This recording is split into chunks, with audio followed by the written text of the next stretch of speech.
मैं हूं भगवान जगन्नाथ। मैं वही हूं जो युगों युगों से पूरी नगरी में रथ पर सवार होकर चलता आ रहा हूं।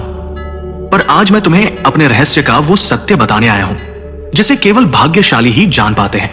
लोग मुझे जगन्नाथ कहते हैं, पर क्या तुम जानते हो मैं कौन हूं?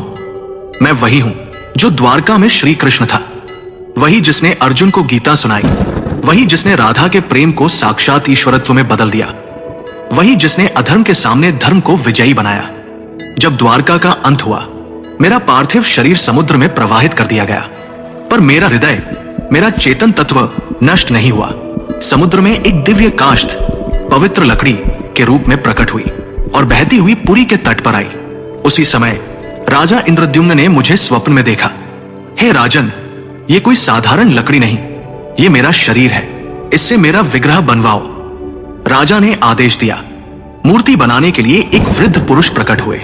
उन्होंने कहा, इन्हें गुप्त रूप से बनाऊंगा, कोई द्वार मत खोलना। वो कोई और नहीं, स्वयं विश्वकर्मा थे। जब मूर्तियां बन रही थी, रानी की चिंता बढ़ी। द्वार खुलवाया गया। मूर्तियां अधूरी थी। मेरे हाथ नहीं थे, मेरे चरण नहीं थे, पर तभी आकाशवाणी हुई, यही मेरा विराट रूप है, यही मेरा जगन्नाथ स्वरूप है, जहां मैं हर सीमा से परे हूं। जो मूर्ति नहीं, चेतना है, जो धर्म का रक्षक है।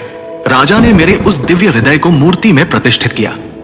वो हृदय जो श्री कृष्ण रूपी मेरी चेतना का केंद्र था, वो आज भी मेरी मूर्ति में वास करता है।